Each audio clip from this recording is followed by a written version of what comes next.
ராசி சமநிலையோடு வாழ்றது தாங்க உங்களுக்கு பலமாவே இருக்கும். எல்லோரையுமே புரிஞ்சுக்கிற மனசு உங்ககிட்ட இருக்கக்கூடிய மிகப்பெரிய சக்தி அப்படின்னு கூட சொல்லலாம். சில நேரம் நீங்க முடிவு எடுக்க தாமதமாகும், ஆனா அது உங்களுக்கு பலவீனமே கிடையாதுங்க. நீங்க யோசிச்சு சரியானதை தேர்வு செய்வதற்கான அடையாளம் அப்படின்னு கூட சொல்லலாம். நினைவுல வச்சுக்கோங்க, எல்லோரையுமே மகிழ்ச்சியாக்குற வாழ்க்கை வாழ்றதுக்கு பதிலா உங்களை மதிக்கிற வாழ்க்கையை வாழ்றது தான் உண்மையான வெற்றி. நீங்க ஒரு முறை உறுதியா எடுத்தீங்கன்னா யாராலையுமே அந்த முடிவை தடுக்கவே முடியாது. உங்க அமைதியும் உங்க நிதானமும் சேர்ந்து உங்களை ஒரு நாள் கண்டிப்பா உயர்ந்த இடத்துக்கு கொண்டு போகும். அதனால நீங்க பெரும்பாலும் இந்த துலாம் ராசிக்காரங்க உங்களோட தயக்கத்தை மட்டும் விட்டுடுங்க, நம்பிக்கையை விடுங்க, முன்னேறி செல்வதற்கான வாய்ப்பு தானா வரும். துலாம் ராசி அப்படின்னு சொல்லும்போது சமநிலைக்காக மட்டும் இல்லைங்க, வாழ்க்கையின் உயர்வுக்காக செல்லக்கூடிய ஒரு ராசி. வாழ்க்கையின் உச்சத்துக்கு செல்வதற்கு தான் நீங்க பிறந்தீங்க அப்படிங்கிறத முதல்ல உணரணும். எல்லா இடத்துலையுமே எல்லோருக்குமே நல்லவங்களா செயல்படுவீங்க, ஆனா கூட இருக்கிறவங்க உங்களுக்கு நிறைய பிரச்சனைகளையும் துயரத்தையும் ஏற்படுத்தியிருப்பாங்க. இந்த ஒரு நிலை மாறணும் அப்படின்னா கண்மூடித்தனமா எல்லோரையும் நம்புறதை நீங்க மாத்திக்கணும். மாற்றம் உங்களோட வாழ்க்கையில தேவை அப்படின்னு நினைச்சா கண்டிப்பா நீங்க முதல்ல மாறணும். எல்லா இடத்துலையுமே எல்லோருக்கும் நாம நல்லவங்களா இருக்க முடியாது, அதை உணர்ந்து செயல்படுங்க. துலாம் ராசி அப்படின்னு சொல்லும் போது இது 12 ராசிகளையுமே ஒரு அதி அற்புதம் வாய்ந்த ராசி தான். ஏன்னா இந்த துலாம் ராசியில பிறந்தவங்க பாருங்க, எந்த இடத்துலையுமே அவ்வளவு சீக்கிரம் பிரச்சனைக்கெல்லாம் போக மாட்டீங்க. ஒரு இடத்துல பிரச்சனை நடக்குது அப்படின்னா கூட அந்த பிரச்சனைக்கான நிரந்தர தீர்வை சொல்லக்கூடியவங்க. சண்டை போற 2 பேரையுமே பேசி சமாதானப்படுத்திடுவீங்க. உங்க பேச்சு திறமை ரொம்பவுமே சிறப்பானதா இருக்கும். தீர்க்க முடியாத பிரச்சனை கூட பேச்சுடையே தீர்த்துருவாங்கன்னு சொல்லுவாங்கல்ல, அது துலாம் ராசிக்கு நல்லாவே வரும். உங்களோட வாழ்க்கையில இப்ப ஏற்பட்டிருக்கக்கூடிய சூழல் என்ன மாதிரி அமைஞ்சிருக்கு அப்படிங்கிறதையும், என்ன செஞ்சா நீங்க நன்மைகளை பெற முடியும் அப்படிங்கிறதையும் தான் உங்களுக்காக இந்த பதிவில் இப்ப நாங்க சொல்லியிருக்கோம். இந்த பதிவு துலாம் ராசிக்காரங்க பொறுத்த வரைக்கும் ஒரு பயனுள்ள பதிவு அப்படின்னு கூட சொல்லலாம். ஸோ ஸ்கிப் பண்ணாம முழுமையா பாருங்க. நீங்க இப்பதான் ஃபர்ஸ்ட் டைம் நம்ம சேனலை பாக்குறீங்க அப்படின்னா மறக்காம சேனலை சப்ஸ்கிரைபும் பண்ணிக்கோங்க. துலாம் ராசிக்காரங்க எல்லா வகையிலுமே சிறப்பான உயர்வு பெற புதன்கிழமையில சிவபெருமான் வழிபாடையும் வெள்ளிக்கிழமையில பெருமாள் வழிபாடையும் செய்யுங்க. அது அற்புதமான மாற்றங்களை இந்த வழிபாட்டால நீங்க பெற முடியும். உங்களுக்கு சிவபெருமான் பிடிக்கும் அப்படின்னா ஓம் நமசிவாயா போற்றி அப்படிங்கிற மந்திரத்தையும், உங்களுக்கு பெருமாள் பிடிக்கும் அப்படின்னா ஓம் நமோ நாராயணா போற்றி அப்படிங்கிற மந்திரத்தையும் மறக்காம 3 முறை சேனல் கமெண்ட் பாக்ஸ்லையும் பதிவு பண்ணுங்க. இறைவனோட பரிபூர்ண அருளாலும் உங்களோட வாழ்க்கையில சிறப்பான உயர்வையும் நன்மையும் நீங்கள் எல்லா வகையிலுமே கிடைக்க பெற்று நலமுடன் வாழ உங்களுக்கு வாழ்த்துக்களையும் உங்களுக்காக இறைவன் கிட்ட நாங்க பிரார்த்தனையும் செஞ்சுக்கிறோம். அதே போலதான் உங்க வாழ்க்கையில தீராத பிரச்சனைக்குமே தீர்வு பெறக்கூடிய ஒரு வாய்ப்பு இருக்கு. அது உங்க கையில தான் இருக்கு. என்னன்னா மொபைல். இன்னொரு விஷயம் உங்களுடைய ஜனனகால ஜாதக அமைப்பு. ஆமாங்க, தீர்க்கவே முடியாத பிரச்சனைக்கும் எளிய முறையில தீர்வு பெற உங்க ஜாதக அமைப்பால பெற முடியும். மொபைல் போன்ல எப்படி அப்படின்னு நினைக்காதீங்க, டிஸ்கிரிப்ஷன்ல பாருங்க, ஜோதிடரோட நம்பர் கொடுத்துருக்கோம். எங்க இருந்தாலும் சரி மொபைல் போனே போதுங்க, அந்த நம்பரை நோட் பண்ணுங்க. ஜனனகால ஜாதக அமைப்பால உங்களோட வாழ்க்கையில தீர்க்க முடியாத பிரச்சனைக்கும் எளிய முறையில தீர்வு பெறலாம். அது அற்புதமான இது ஒரு வாய்ப்பு. அப்புறம் இந்த வாய்ப்பை தவற விட்டுறாதீங்க, கண்டிப்பா மிஸ் பண்ணுவீங்க. இந்த ஜனனகால ஜாதக அமைப்பு உங்களோட வாழ்க்கையில கண்டிப்பா உயர்வை ஏற்படுத்தக்கூடியதா இருக்கும். இந்த மாசம் பாருங்க, தான தர்மத்துக்கும் இறை வழிபாட்டுக்கும் உகந்த ஒரு மாதம். அதனால இந்த மாசம் நீங்க முருகன் வழிபாடு, பெருமாள் வழிபாடு 2யுமே செய்யுங்க. இதுவரைக்கும் ஏற்பட்ட பிரச்சனைகள் விடுபட்டு நன்மைகள் ஏற்படக்கூடிய பலனை நீங்க பெற முடியும். அதே மாதம் இந்த மாதம் வரக்கூடிய பௌர்ணமி தினத்துல முருகன் வழிபாடு செய்யறது நல்லது. உங்க வீட்டுக்கு பக்கத்துல எந்த ஒரு முருகன் ஆலயம் இருந்தாலும் சரி, பௌர்ணமி தினத்துல முருகன் வழிபாடை செஞ்சுடுங்க. அதே போல இந்த மாதம் வரக்கூடிய அமாவாசை தினத்துல புனித நதிகளை நீராடுறதும் ஏழ்தானம் செய்யறதும் முன்னோர்களோட சாபத்தை நீக்கி 7 ஜென்ம பாவங்களையுமே போக்கும். அது அற்புதமான சிறப்பு வாய்ந்த இந்த மாதம். கண்டிப்பா அந்த விஷயத்தை செஞ்சு பாருங்க, நன்மைகளை எல்லா வகையிலுமே நீங்க பெற முடியும். இந்த மாதம் சூழல் எப்படி இருக்கு, என்ன செஞ்சா நன்மைகளை பெறலாம், பலமா என்ன இருக்கும் பலவீனமா என்ன இருக்கும் அப்படிங்கிறத வாங்க இப்ப விரிவா பார்க்கலாம். துலாம் ராசி அன்புள்ள பொறுத்த வரைக்கும் இந்த மாசம் சூரிய பகவான் பாருங்க ஆயுள் ஸ்தானத்திலேயே சஞ்சாரம் செய்யறாரு. சூரியனோட இந்த சஞ்சாரம் இந்த ஒரு காலகட்டத்துல கொஞ்சம் சாதகமற்ற பலனையும் தருது. அதனால நீங்க எந்த ஒரு செயல ஈடுபடுறதா இருந்தாலும், முடிவு எடுக்கிறதா இருந்தாலும் முன்னெச்சரிக்கையோடு செயல்பட பாருங்க. உங்க உடல் ஆரோக்கியத்திலுமே கவனம் செலுத்துறது நல்லது. உடல்நலம் தொடர்பான பிரச்சனைகளை சந்திக்க வாய்ப்பு இருக்கிறதுனால சரியான நேரத்துக்கு சாப்பிடுங்க, சரியான நேரத்துக்கு ரெஸ்ட்டும் எடுத்துக்கணும். சரியான உணவு பழக்க வழக்கத்தை கடைபிடிக்கணும். முதல்ல உங்களோட நிதி நிலையில ஏற்றம் இறக்கம் 2மே இருக்கு. பண விஷயத்தில் எச்சரிக்கையாக இருக்கணும்.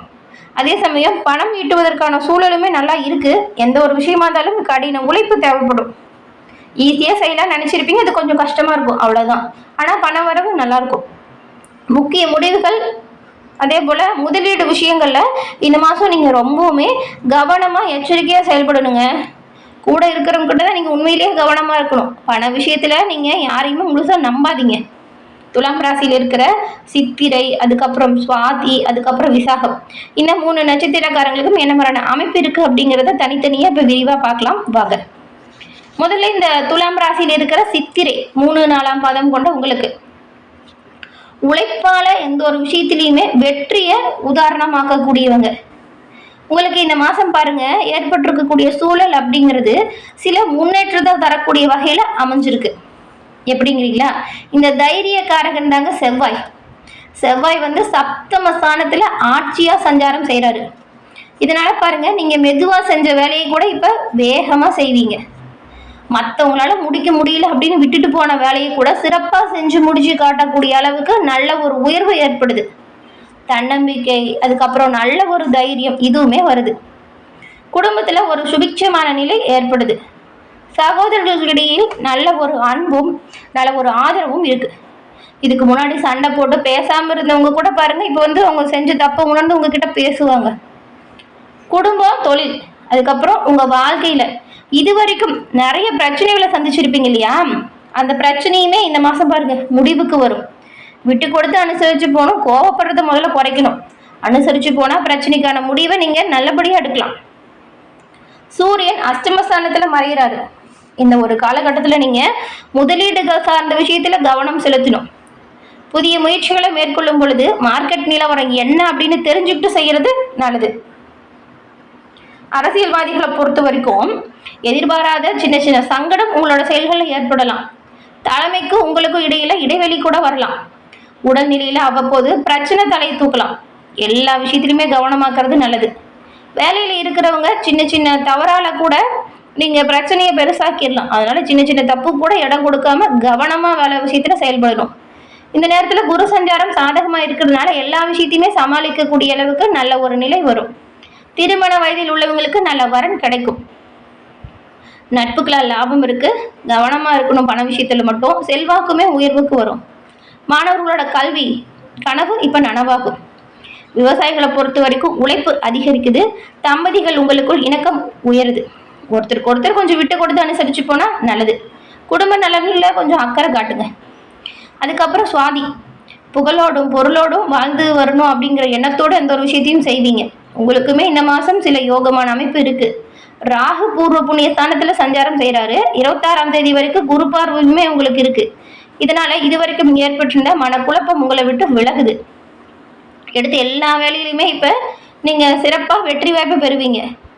தன புத்தி சாதகமாக இருக்குது. இதனால் நீங்கள் தொட்டது தொடங்கும், நினச்சது நடக்கும், முன்னேற்றம் அதிகரிக்கும். எடுத்த எல்லா முயற்சியிலுமே வெற்றி வாய்ப்பு தான். குடும்பத்தில் சுப நிகழ்ச்சி நடக்கும். தைரியம், தன்னம்பிக்கை உயருது. குழந்தை பாக்கியத்துக்கு தவம் இருந்தவங்களுக்கு வரன் இப்போ நல்ல ஒரு வரம் கிடைச்சது போல நல்ல தகவல் விரிவில் கிடைக்கும். பிள்ளைங்களால பெருமை வரும். உறவினர்கள் வீடு தேடி வருவாங்க.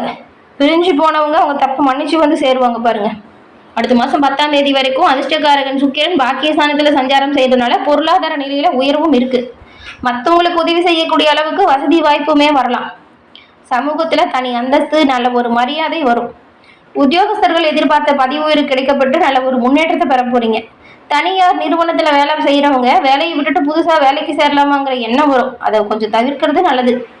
வெளி வட்டாரத்தில் உங்களோட சிறப்பான செயலால் நல்ல ஒரு பேரு புகழ் இதெல்லாம் கிடைக்கும்.